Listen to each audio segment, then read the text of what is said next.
இந்த தலைப்பிலே போட்டாங்க. நம்ம நிறைய விஷயம் பேச வேண்டிய அவசியம் இல்லை நினைக்கிறேன். 1000 ஏழை மாணவர் 5 ஆண்டுல 1000 பட்டதாரிகள் சொல்லிட்டு தான் குழந்தை மட்டும் படிக்கணும், தான் மட்டும் சுகமா இருக்கும் நினைக்கிற இந்த காலகட்டத்தில் எல்லா குழந்தைகளும் படிச்சு பட்டதாரி ஆகன்ற அந்த பொது எண்ணத்தோட மனிதநேய காவலர் ஐயா காசிமேந்தன் மரியாதைக்குரிய பழனிசாமி ஐயா அவர்கள் பெரிய சிரமம் எடுத்து இந்த பணியை செஞ்சுக்கிட்டு மட்டும் இல்லாம அடுத்தடுத்து ஏகப்பட்ட திட்டங்களை வச்சு குழந்தையோட கல்வி மட்டும் அப்படின்னு. ஏன்னா சிவகாசி எல்லாம் பாத்தீங்கன்னா வெடிச்சு செதறது வெடி மட்டும் இல்ல, அங்கு படிக்கின்ற குழந்தைகளுடைய படிப்பு தான்.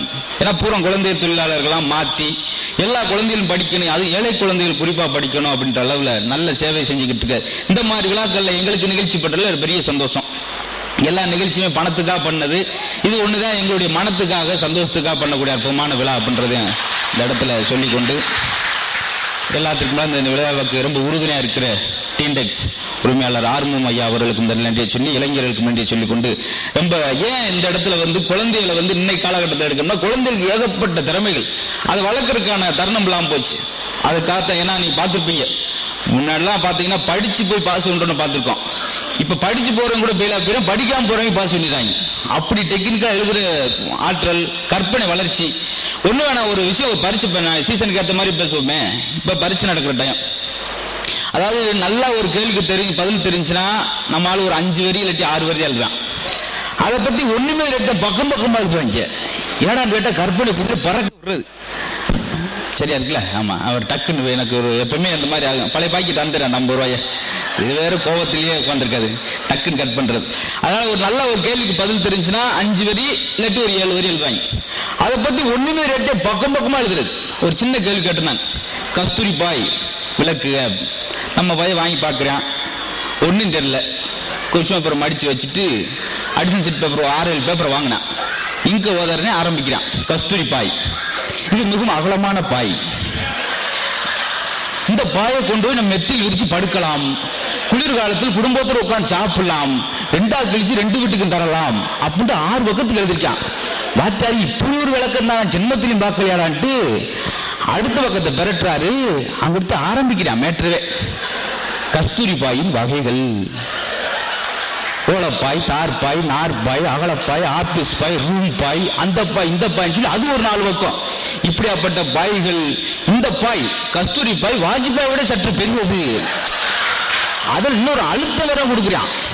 இப்ப அதை பத்தி ஒண்ணுமே இல்லை. ஆனா இந்த மாதிரி பாய்கள் எல்லா கடையிலும் கிடைக்கிறது, சின்ன கடைகளிலும் கிடைக்கிறது, தெற்கு மாசிலும் கிடைக்கிறது. இது ஸ்டாக் உள்ளவரை மட்டுமே அப்படின்ட்டு பெரிய விளம்பரமே படுத்தி முடிச்சுட்டா 30 பக்கத்துக்கு வாத்தியார் குருன்னு சுத்தி அந்த சொத்து விழுந்தார். சனியம் பிடிச்சவே லாபம். காரணம் ரைட்டு மாதிரியும் தப்பு மாதிரி எழுதுற டெக்னிக்கல் இப்போ உள்ள குழந்தைகளுக்கு இருக்கு. அதனாலதான் குழந்தைகளுக்கு எப்படியாவது கல்வியை பூக்கணும்னு ஆசைப்படுறது. நம்ம ஒரு 10% மனசுல விளைச்சோம்னா அது 100% விளைவிக்கக்கூடிய ஆற்றல். ரைட்டு மாதிரியும் தப்பு மாதிரி வாத்தியாரே குழப்பாங்க. பாத்துருக்கீங்களா? ஒரு கேள்வி, 2ஆம் குலத்துமுச்சோழன் என்பவன் யார்? 2ஆம் குலத்துமுச்சோழன் யார்? இவன் 3ஆம் குலத்துமுச்சோழனுக்கு மூத்தவன்.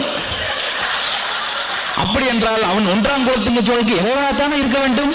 வாத்தியார் பார்க்கிற, ஐயோ ரைட்டு மாதிரி தெரியுது, ஐயோ தப்பு மாதிரி தெரியுது அப்படின்னு சொல்லி அவர் மேலதிகாரிக்கு அனுப்பிட்டார் அந்த பேப்பரை.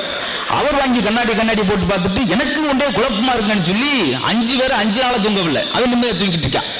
அப்படி என காலங்காலமா நம்ம ஒரு விஷயங்களை பேசிட்டு வரோம்னா அது புதுசா யோசிக்கிறது, அந்த மாதிரி ஆற்றல். இப்ப எத்தனை தலைமுறை வந்தாலும் போன தலைமுறைக்கு இப்ப உள்ள தலைமுறை அவ்வளவு எல்லா விஷயத்திலுமே ஆற்றல் அதிகமா இருக்கு.